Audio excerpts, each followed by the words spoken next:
주님의 이름으로 또 환영합니다. 영상으로 예배를 드리신 분들도 주님의 이름으로 환영합니다. 우리가 요한계시록 또 2장, 3장 하면 소아시아 지역에 있는 7교회에 주님께서 주신 말씀입니다.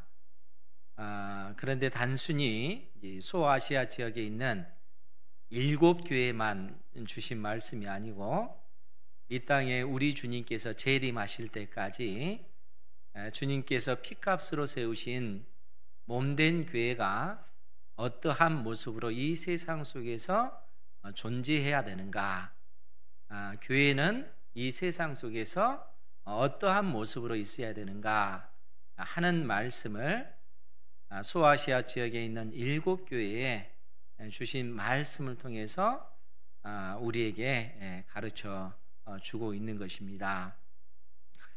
우리가 이제 구약 성경을 보면 특별히 구약의 교회라 일컬어지는 이스라엘 그 백성들을 부르실 때 우리 주님께서 그 이스라엘을 향해서 너희들은 나에게 있어서 보배다, 내 소유다, 이렇게 언급을 하셨습니다. 그러니까 이 땅 위의 교회는 하나님의 보배로서 존재한다는 것이죠. 하나님의 소유로서, 하나님의 보배로서 이 세상 속에 존재하면서 이 세상 속에서 제사장 나라로서의 그 사명을 감당을 해야 되는 것이고, 또 이 세상 속에 있지만 세상 속에서 구별된 백성, 거룩한 백성으로서 교회는 존재해야 된다라고 말씀하고 있습니다. 그러면 교회가 이 세상 속에서 구별된 존재로 살아간다는 것이 무엇일까? 특별히 오늘 우리 주님께서는 4대 교회를 통해서 교회가 이 세상 속에서 어떠한 모습으로 존재해야 되는가 하는 말씀을 오늘 우리에게 가르쳐주고 있습니다. 요한계시록 3장 1절 말씀에 보면 4대 교회의 사자에게 편지하라. 하나님의 7 영과 7 별을 가지신 이가 이르시되, 지금 우리 주님의 그 모습을 어떤 모습으로 묘사를 하고 있냐면 하나님의 7 영과 7 별을 가지신 분으로서 예수님의 모습을 그처럼 묘사해 주고 있습니다. 이 묘사의 그 의미가 중요한데, 왜 그런가 하면 하나님의 7 영, 또 7 별을 우리 주님께서 가지셨는데, 그러면 그 7 영이 의미하는 바가 무엇인가 하는 것을 우리가 살펴봐야 됩니다. 7 영에 관해서는 우리가 요한계시록 5장 6절에 보면 이렇게 묘사가 되어 있습니다. 요한계시록 5장 6절에 보면 내가 또 보니 보좌와 네 생물과 장로들 사이에 한 어린 양이 서 있는데 일찍이 죽임을 당한 것 같더라. 예수님의 모습을 어린 양의 이미지로 이처럼 묘사를 해주고 있습니다. 그러니까 비유적인 그 표현인 것이죠. 예수님의 모습을 어린 양으로 묘사를 했는데 일찍 죽임을 당한 것 같더라. 예수님께서 십자가에 못 박혀 죽으시고 부활하신 이 사건을 염두에 두고 이 어린 양 되신 그 주님이 일찍 죽임을 당한 것 같더라, 이렇게 묘사를 하고 있는 것입니다. 그러면서 그에게, 즉 어린 양에게 7 뿔과 7 눈이 있으니, 7 뿔이라고 하는 것은 뿔 자체가 그 권세를 상징하고 있는 것입니다. 그러니까 어린 양에게 7 뿔이 있다라고 하는 것은 우리 주님께서 완벽한 그러한 권세를 가지고 있음을 말씀해 주고 있는 것입니다. 즉 우리 주님께서 십자가를 통해서 죽음의 권세를 이기시고 부활하셔서 만왕의 왕으로서 온 세상을 통치하시는 왕으로서 그렇게 등장하셨는데, 그러한 어떤 이 권세 있는 그 모습을 7 뿔로서 그렇게 묘사를 하고 있는 것입니다. 그러면서 7 눈이 있으니 이 눈들은 온 땅에 보내심을 받은 하나님의 7 영이라, 이렇게 묘사를 하고 있다는 거예요. 그러니까 어린 양에게 7 눈이 있다라는 얘기는 눈 자체는 모든 그 사물을 바라보는 어떤 우리의 그 신체잖아요. 그러니까 눈을 통해서 우리는 만물을 살피게 되는데 그 눈이 7개라는 겁니다. 이건 역시 비유적인 표현이에요. 진짜로 7개가 있는 것이 아니고, 그러니까 우리 주님께서는 온 세상 모든 만물을 살피시는 분이시다 라는 그 표현을 7 눈으로 이렇게 언급하고 있는 것입니다. 그런데 이 7 눈이, 이 눈들은 온 땅에 보내심을 받은 하나님의 7 영이다 라고 묘사함으로써 우리 주님께서 온 세상을 통치하실 뿐만 아니라 만물을 살피시는 그러한 분이시다 라고 지금 성경이 묘사하고 있는 것입니다. 그렇기 때문에 우리가 자주 들었던 말씀 중에 하나가 역대하 16장 9절에 있는 그런 말씀인데, 거기에 보면 여호와의 눈은 온 땅을 두루 살피시고 전심으로 자기에게 향하는 자를 위하여 능력을 베푸시나니, 이 구절에 있습니다. 그러니까 여호와의 눈은 온 땅을 두루 살피시고, 온 땅을 두루 살필 뿐만 아니라 우리 하나님께서는 전심으로 자기에게 향하는 자를 위하여 능력을 베푸시는 분이시다, 이렇게 묘사하고 있습니다. 그러니까 우리 하나님은, 우리 주님은 사람 속에 있는 심중에 있는 그 생각까지 다 아시고 다 살피시는 분이시다 하는 것입니다. 그러니까 이 구원받은 하나님의 그 자녀들은 이 땅에 살아가면서 때에 따라 이 세상의 모든 사람들이 나와 전혀 상관없고 또 나를 마치 따돌리는 것처럼 보여지는 그러한 삶을 산다 할지라도 하나님의 택한 자녀들은 혼자가 아니라는 거예요. 우리 주님께서는 그러한 우리 심중에 있는 그 생각까지도 다 살피고 계시고, 그러한 가운데 주님, 내가 너무 힘들어요. 나에게 은혜 베풀어 주세요. 나에게 피할 길을 만들어 주세요. 우리가 우리의 마음을 들여서 하나님 앞에 기도하면 하나님께서는 택한 자녀들의 그 기도를 들으시고 능력으로 우리의 인생 가운데 역사하시는 분이시다 라고 그렇게 말씀하고 있는 것입니다. 우리 주님이 우리에게 그런 분이신 줄 믿으시기 바랍니다. 그러니까 택한 자녀들은 하나님 앞에 아무리 어렵고 힘들더라도 그러한 상황 자체를 하나님 앞에 하나하나 고백하면서, 주님, 저에게 은혜를 베풀어 주세요. 제가 저에게 피할 길을 만들어 주세요. 내 자녀의 그 앞날을 또한 하나님께서 만들어 주십시오.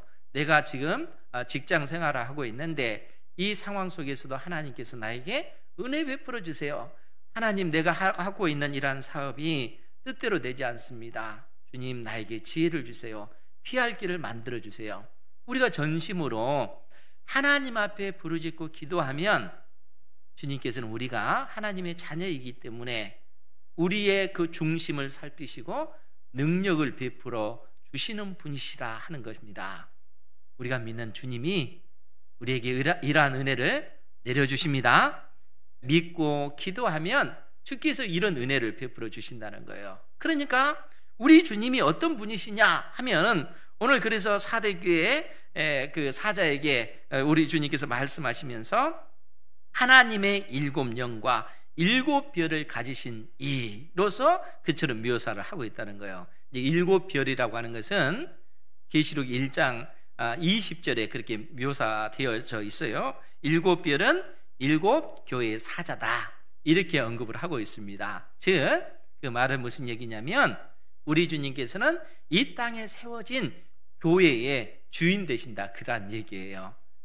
왜냐하면 예수님께서 십자가의 피로 사신 것이 교회이기 때문에 그렇다는 거예요. 그러니까 우리 주님을 7 영과 7 별을 가지신 그러한 분으로 묘사를 하면서 그 7 영과 7별을 가지신 이가 4대 교회를 향해서 뭐라고 말씀하시냐면, 내가 내 행위를 아노니 내가 살았다 하는 이름은 가졌으나 죽은 자로다.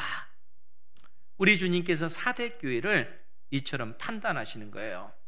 사람의 심중에 있는 숨은 생각까지도 다 살피시는 우리 주님께서 4대 교회의 어떤 영적 상태가 지금 어떠한가 하는 것을 이처럼 판단해 주고 있는 것입니다.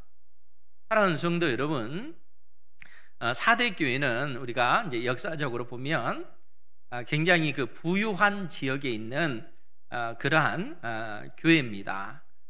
이 4대 지역 자체가 부유한 지역이었고, 또 금은, 이 동, 이러한 어떤 그 광물들이 그 나온 그러한 지역이었기 때문에 굉장히 부유한 어떤 지역이었기 때문에 그곳에 세워진 4대 교회 역시 물질적으로 굉장히 풍부한 그러한 교회였고, 또 그러한 교회이다 보니까 그 교회가 적어도 그 지역에 있어서 살았다 하는 이름을 가진, 즉 나름대로 어떤 그 명성이 있고, 그 교회의 어떤 그 이름이 그 지역에서 그 명성이 있는 그러한 교회로 4대 교회가 있었다는 거예요.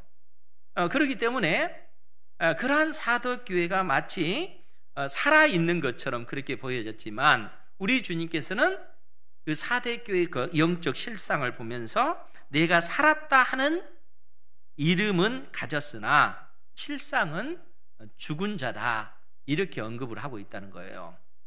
여러분, 살았다 하는 이름을 가졌으나 그 실체는 죽었다라고 하는 그런 의미가 무엇일까요?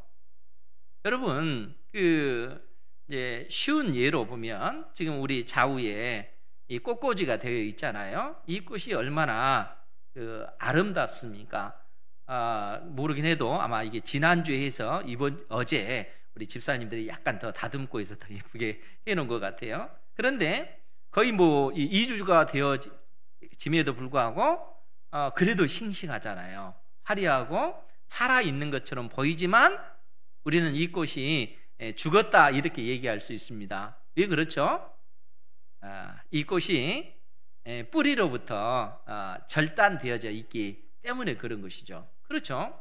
살아있는 것처럼 보여지지만 실상은 죽어 있는 것입니다.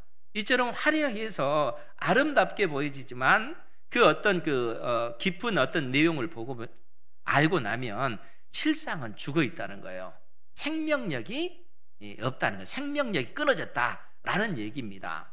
즉 우리 주님께서 4대 교회를 향해서 살아있는 것처럼 보여지지만 실상은 죽었다라고 이렇게 선언하고 있는 겁니다. 생명이 없다는 거예요. 영원한 생명이 없다는 겁니다. 즉 우리 주님께서 4대 교회를 그처럼 책망하고 있는 겁니다. 그러면 사랑하는 성도 여러분, 의인은 이 세상 속에서 어떠한 그 모습을 가지고 있어야 될까요? 실상 4대 교회가 나름대로 어떤 부유한 그러한 교회고, 그러기 때문에 그 교회가 여러 가지 선한 일들을 많이 행했기 때문에 나름대로 그 교회가 그 지역에서 그러한 이름들이 있는 것입니다.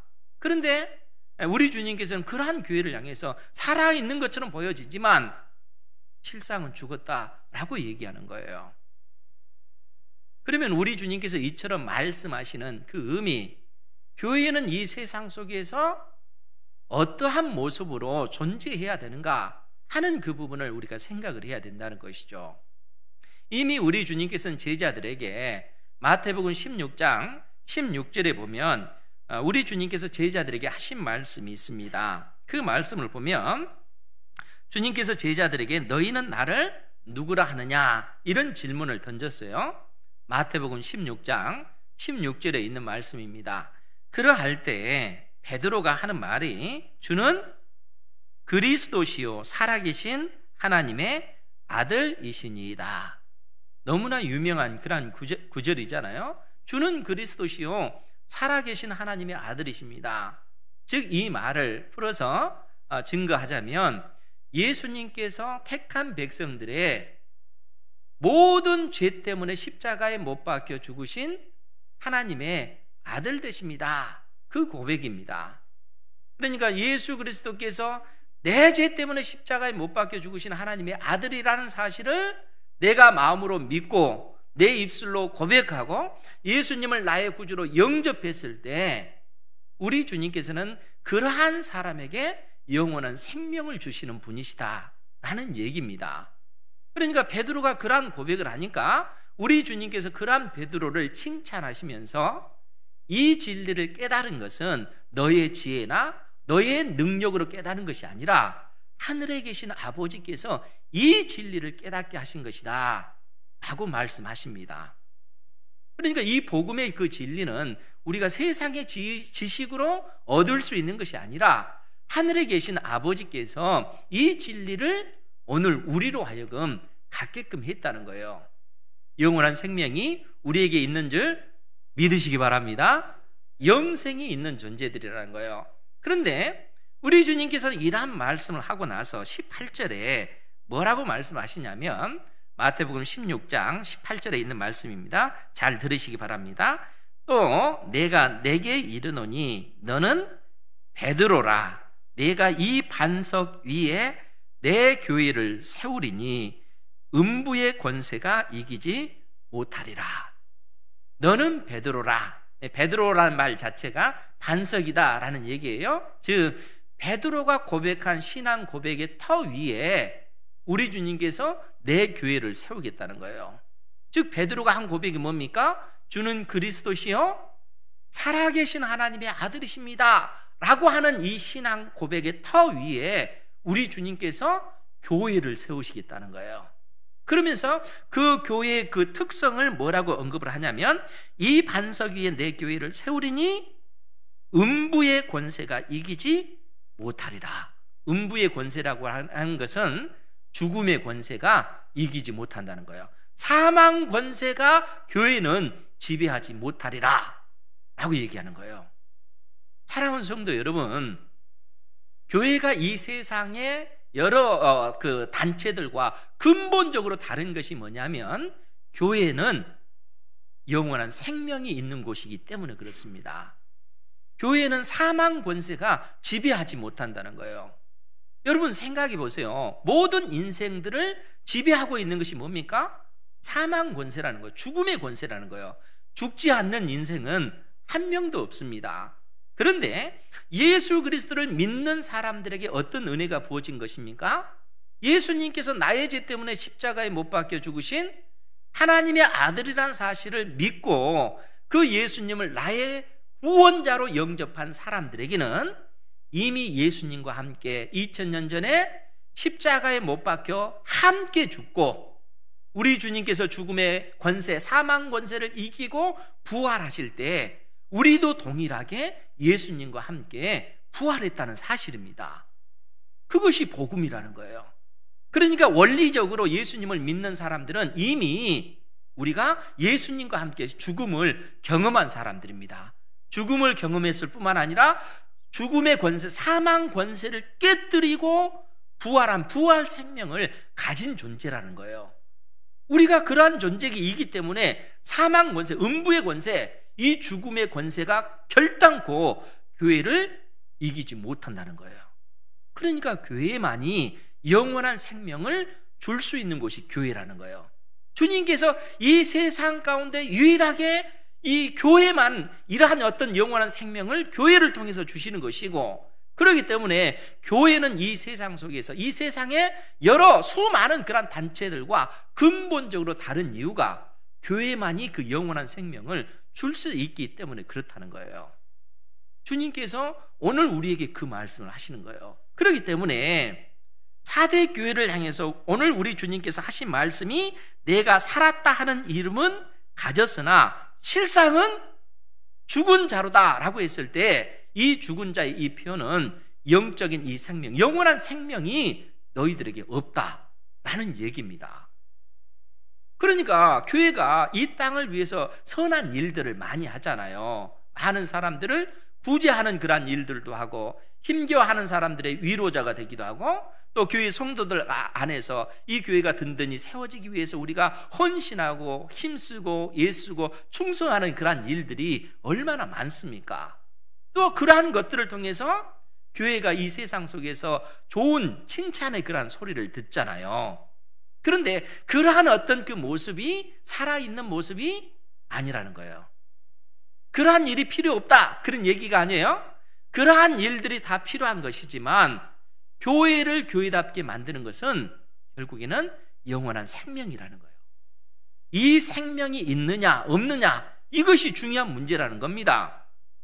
우리 주님께서 4대 교회를 책망하면서 4대 교회가 마치 살았다 하는 이름을 가졌으나 실상은 죽은 자로다, 이렇게 주님께서 판단하시는 거예요. 그럼에도 불구하고 이 4대 교회에 소망이 있는 이유가 있습니다. 이 4절 말씀에 보면, 4절 말씀에 뭐라고 표현되어 있냐면, 주님께서 그러나 4대에, 즉 4대 교회에 그 옷을 더럽히지 아니한 자 몇 명이 내게 있어 흰옷을 입고 나와 함께 다니더니 그들은 합당한 자인 영고라. 4대 교회의 영원한 생명, 예수님의 그 부활 생명을 가진 믿음의 성도들이 있다는 거예요. 그들이 있기에 4대 교회는 소망이 있다는 겁니다. 그들을 통해서 4대 교회가 다시 영적으로 깨어나기를 지금 주님께서 책망하시면서 독려하시는 이 말씀을 지금 4대 교회에 주고 있는 겁니다. 사랑하는 성도 여러분, 우리 은행교회가 영적으로 깨어있는 그러한 교회가 되기를 주님의 이름으로 축원드립니다. 4대 교회가 심히 미약한, 외적으로는 풍성한데 영적으로는 그 살아있는 자들이 몇 명이 되지 않는다는 거예요. 그래서 우리 주님께서 그러한 사실을 언급하면서 뭐라고 말씀을 하시냐면 2절 말씀이에요. 2절 말씀에 보면 너는 일깨어 그 남은 바 죽게 된 것을 굳건하게 하라. 일깨어, 이 말은 잠자고 있는 그 아이를 깨울 때 일어나라, 이런 표현이에요. 그러니까 너는 영적으로 잠들어 있는 그러한 어떤 상황 속에서 일어나라. 그 남은 바 죽게 된 것을 굳건하게 하라. 주님께서 영적인 그 잠에서 취하여 잠들어서 죽어가는 그러한 교회가 되지 말고 생명력 있는 그러한 교회가 될 수 있도록 너희들은 다시 깨어서 그 교회가 견고히 그 영원한 그 생명 안에서 성장할 수 있는 그러한 교회가 될 수 있도록 너희들은 일깨워야 된다 라고 주님께서 이렇게 말씀하고 계시는 거예요. 그러면서 뭐라고 얘기하냐면 내 하나님 앞에 내 행위에 온전한 것을 찾지 못하였노니. 왜 주님께서 이 표현을 지금 하시는 것입니까? 내 하나님 앞에 내 행위에 온전한 것을 찾지 못하였나니. 지금 그 4대 교회는 이 세상을 향하여 선한 그러한 일들을 많이 행하고 또 부유한 교회이기 때문에 힘든 그러한 성도들을 위해서 애쓰고 힘쓰는 그러한 구제하는 그러한 일들도 넉넉히 했다는 거예요. 그런데 주님께서는 뭐라고 얘기하시냐면 내 하나님 앞에 내 행위에 온전한 것을 찾지 못하였다, 이렇게 표현하고 있는 것입니다. 왜 이 표현을 하냐면 우리에게 영원한 생명을 주시는 것은 그러한 어떤 선한 행실이 아니라 복음을 믿는 것, 우리 주 예수 그리스도를 믿는 그 믿음에 있기 때문에 그렇다는 거예요. 우리가 하나님 앞에 구원받은 것, 영원한 생명을 얻는 것은 행위에 있지 아니하고 우리가 복음을 믿는 데 있다는 거예요. 우리가 이 복음을 가지고 있을 때 우리는 영원한 생명을 얻는 것이고, 이 생명을 얻었을 때 생명을 얻는 자들이 행한 그 선한 행실들이 하나님 앞에 의미 있는 것입니다. 영원한 생명이 없는 가운데 행한 그 모든 일들은 그것은 하나님 앞에 의미 있는 삶이 아니라는 거예요. 여러분, 예수님을 믿지 않는 이 세상 사람들도, 영원한 생명이 없는 세상 사람들도 선한 행실을 통해서 많은 사람들을 돕고 구제하는 그러한 일들을 행합니다. 그런데 그러한 선한 행실이 그들을 의롭다 이렇게 만듭니까? 그렇지 않다는 거예요. 우리가 의롭게 될 수 있는 그 유일한 길은 생명의 주 예수 그리스도를 믿음으로 말미암아 우리가 의롭게 되어지는 것입니다. 예수님께서 나의 죄와 나의 허물 때문에 십자가에 못 박혀 죽으신 하나님의 아들이라는 사실을 믿을 때 그것을 통해서 우리가 의롭게 되는 것이고 영원한 생명을 얻은 것이고 영원한 생명을 얻은 자들이 행한 그 모든 행실이 하나님 앞에 의미 있는 그러한 행실이 되어진다는 거예요. 우리 주님께서는 지금 그러한 사실을 언급하면서 하신 말씀이 내 하나님 앞에서 내 행위에 온전한 것을 찾지 못하였다, 이렇게 표현하고 있는 것입니다. 그러면서 3절 말씀에 우리 같이 한번 볼까요? 3절 말씀입니다. 시작. 그러므로 내가 어떻게 받았으며 어떻게 들었는지 생각하고 지켜 회개하라. 만일 일깨지 아니하면 내가 도둑같이 이르르니 어느 때 내게 이르는지 내가 알지 못하리라. 아멘. 우리 주님께서 그러므로 내가 어떻게 받았으며, 무엇을 받은 겁니까? 너희들이 어떻게 복음을 받았으며 어떻게 복음을 들었는지 생각하고 지켜 회개하라. 만일 일깨지 아니하면, 너희들이 영적으로 다시 깨어나지 아니하면 내가 도둑같이 이르르니 어느 때 내게 이르는지 내가 알지 못하리라. 즉 우리 주님께서 이 땅에 재림하실 때 도둑처럼 이 땅에 우리 주님께서 재림하실 그때가 있을 텐데, 재림하실 때 온 세상이 우리 주님 앞에 심판을 받게 되어진다는 거예요. 그렇기 때문에 우리 주님께서 그때 임하실 그때를 너희들은 생각하면서 지금 영적으로 너희들이 잠들지 말고 영적으로 깨어 있으라는 거예요. 부지런히 너희들이 받은 그 복음의 그 내용이 무엇이었는지 그 복음의 내용을 생각하면서 너희들이 그 복음 위에 견고히 세워져 가야 된다라고 지금 말씀하고 있는 것입니다. 오늘 이 3절 그 말씀은 우리가 디모데후서 3장 14절 이하의 그 말씀을 생각나게 하는데, 그 말씀의 내용을 보면요, 디모데후서 3장 14절 15절 말씀에 보면 바울 사도가 디모데에게 주는 그 말씀입니다. 거기에 내용을 보면 디모데후서 3장 14절 이하에 있는 말씀이에요. 그러나 너는 배우고 확신한 일에 거하라. 너는 내가 누구에게서 배운 것을 알며 또 어려서부터 성경을 알았나니 성경은 능히 너로 하여금 그리스도 예수 안에 있는 믿음으로 말미암아 구원에 이르는 지혜가 있게 하느니라. 지금 사도 요한이 이 사대 교회를 통해 사대 교회에게 주신 그 말씀의 그 내용이 실상 바울 사도가 디모데에게 주신 이 말씀과 같은 맥락입니다. 그러니까 성경은 능히 너로 하여금 그리스도 예수 안에 있는 믿음으로 말미암아 구원에 이르는 지혜가 있게 하느니라. 복음이 우리에게 그렇다는 거예요. 하나님의 그 말씀이, 성경이 우리에게 구원에 이르는 그러한 지혜를 얻도록 만들어주는 것이죠. 성경이 우리에게 믿음을 갖게 하고 그 믿음을 통해서 영원한 생명을 갖게 한다는 거예요.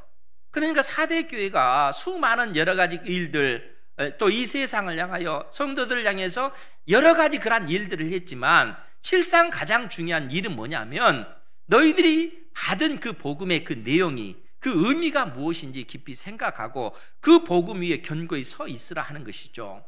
하나님의 말씀을 통해서 하나님께서 우리 인생들에게 요구하시는 바가 무엇인지 주의 말씀을 통해서 부지런히 그 말씀을 배우고 그 말씀을 통해서 그 속에 영원한 그 생명을 얻는 자답게 믿음의 삶을 살아가야 된다라고 얘기하는 것이죠.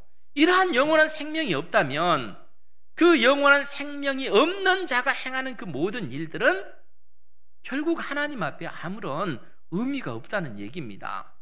그 표현이 살았다 하는 이름을 가졌으나 실상은 죽은 자다, 이 표현이라는 거예요. 그러니까 주님께서 사대교회를 통해서 책망하신 이 책망의 내용을 통해서 오늘 우리 자신이 우리의 그 신앙을 점검해 봐야 된다는 거예요. 과연 나는 영원한 생명을 가진 자로서 이 땅에 믿음의 삶을 살아가고 있는가?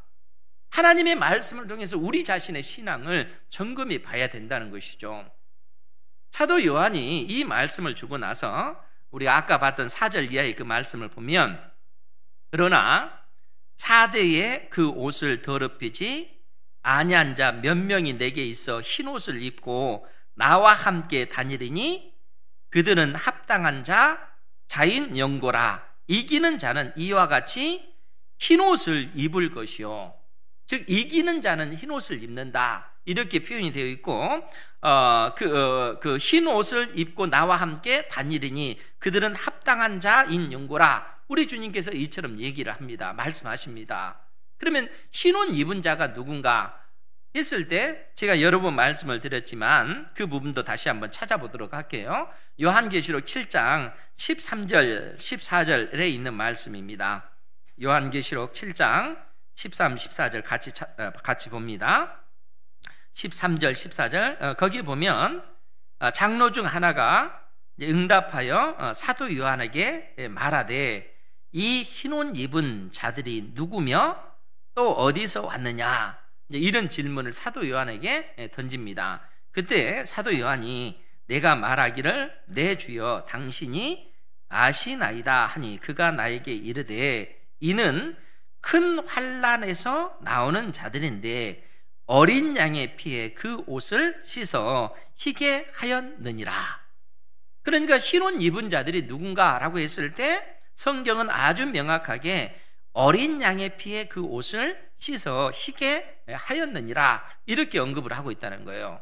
이 표현 자체가 비유적인 표현이라고 제가 말씀을 드렸습니다. 진짜 뭐 어린 양의 피 하면은 붉은색이잖아요. 붉은색으로 옷을 이렇게 빨면은 옷이 붉어지겠죠. 그런데 이게 비유적인 표현이기 때문에 예수님의 그 십자가의 그 피로 나의 모든 죄가 깨끗이 다 용서되었음을 이처럼 그 비유적인 표현으로 묘사를 하고 있는 것입니다. 그러니까 누구든지 예수님께서 나의 죄 때문에 십자가에 못 박혀 죽으신 하나님의 아들이시다 하는 사실을 믿는 자에게 하나님께서 의롭다 인정해 주시고 영원한 생명을 주셨는데, 이 생명을 가진 자를 흰 옷 입은 자, 예수 그리스도로 말미암아 의롭게 된 자를 흰 옷 입은 자로 이처럼 말씀해 주고 있다는 거예요. 그러니까 이 흰 옷 입은 자들이 바로 우리 주님과 동행하는 그러한 자들이고, 이 흰 옷 입은 자를 오늘 본문의 요한계시록 3장 5절에 이기는 자로 이처럼 묘사해 놓고 있다는 거예요.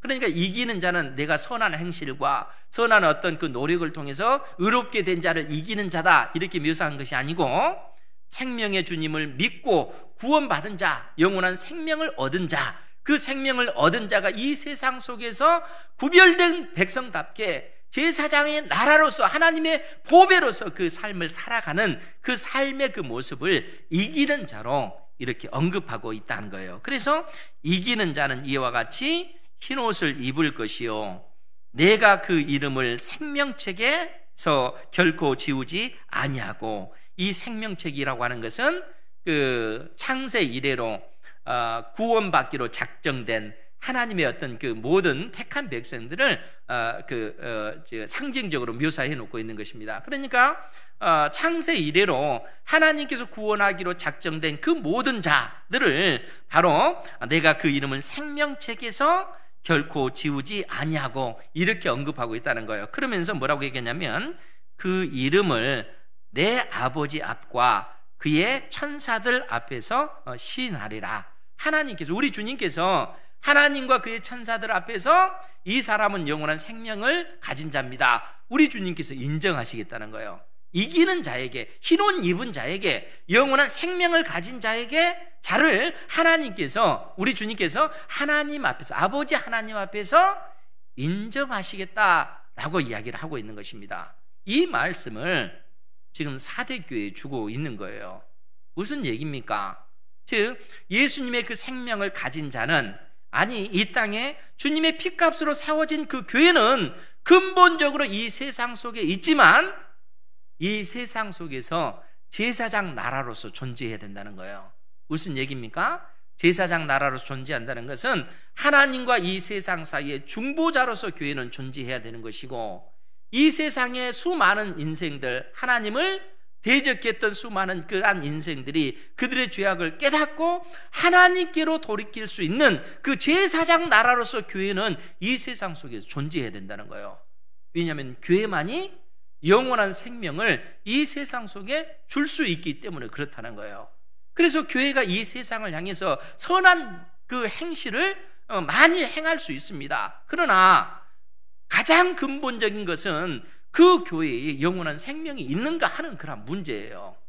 4대 교회는 이러한 생명이 있는 자들이 몇 명밖에 되지 않았다 이렇게 언급을 하고 있습니다. 그리고 무성하지만은 실상은 영원한 생명을 줄 수 있는 그 복음이 그 교회는 없다는 것이죠. 살았다 하는 이름을 가졌으나 실상은 죽은 자로서 4대 교회는 존재했다는 거예요. 살아있는 것처럼 일처럼 보여지지만 이러한 화려한 모습을 가지고 있지만 실상은 그 뿌리에서 절단된 죽은 자로서 하나님 앞에 이게 판명이 된 거라는 거예요. 4대 교회가 그렇다는 것이죠. 그러면 이 땅의 교회는 어떻게 해야 되겠습니까?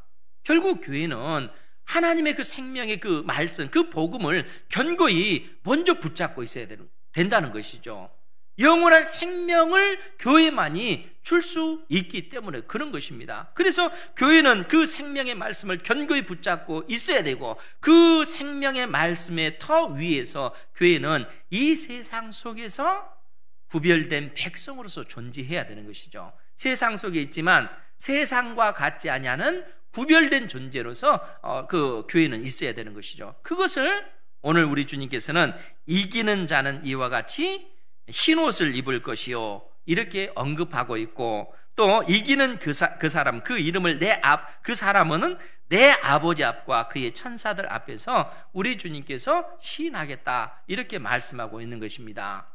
우리가 마태복음 10장 32절 33절에 보면 주님께서 제자들에게 하신 말씀이 있습니다. 그 말씀이 뭐냐면 누구든지 사람 앞에서 나를 시인하면 나도 하늘에 계신 내 아버지 앞에서 그를 시인할 것이고, 누구든지 사람 앞에서 나를 부인하면 나도 하늘에 계신 내 아버지 앞에서 그를 부인하리라. 우리 주님께서 그렇게 말씀하셨어요. 무슨 얘기입니까? 4대 교회가 이 땅에서 존재할 때 어떤 모습을 보였냐면 그들이 교회의 그 이름을 가지고 이 세상에서 존재하다가 이 세상 사람들이 핍박하면, 예수님을 믿는 그것 때문에 세상이 핍박하면 그것 때문에 오히려 세상과 타협하고 주님을 부인하는 그러한 현실적인 삶을 살았다는 거예요.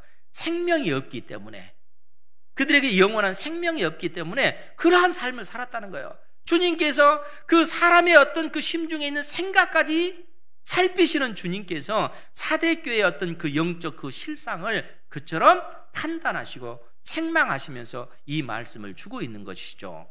그러면은 오늘날 우리 은행교회는 이 세상 속에서 어떠한 모습으로 존재해야 되겠습니까?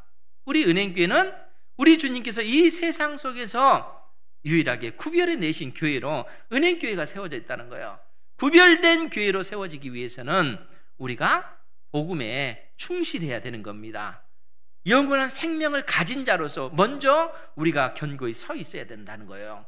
하나님의 말씀을 통해서, 하나님의 말씀은 우리에게 영원한 생명을 주는 그러한 지혜를 주기 때문에 그 말씀을 부지런히 배우고 그 말씀을 익히고 그 말씀을 믿고 순종해 가는 그러한 삶을 통해서 하나님께서는 우리 은행교회가 이 세상 속에서 구별된 존재로서 하나님의 보배로서 설 수 있도록 그처럼 만들어 주신다는 것이죠. 우리가 하나님 앞에 그러한 어떤 그 믿음의 고백, 주님, 내가 이 세상 속에서 구별된 존재로 영원한 생명을 가진 자로서 살아가겠습니다. 그러한 믿음의 고백을 할 수 있는 여러분들 되시기 바랍니다. 그럴 때만이 교회는 이 세상에서 그 존재의 그 가치, 교회의 그 바른 그 정체성을 드러내면서 존재할 수 있다는 것입니다. 4대 교회에 주신 우리 주님의 그 책망의 말씀을 우리가 다시 한번 마음속에 새기시고 우리 은행교회가 이 세상 속에서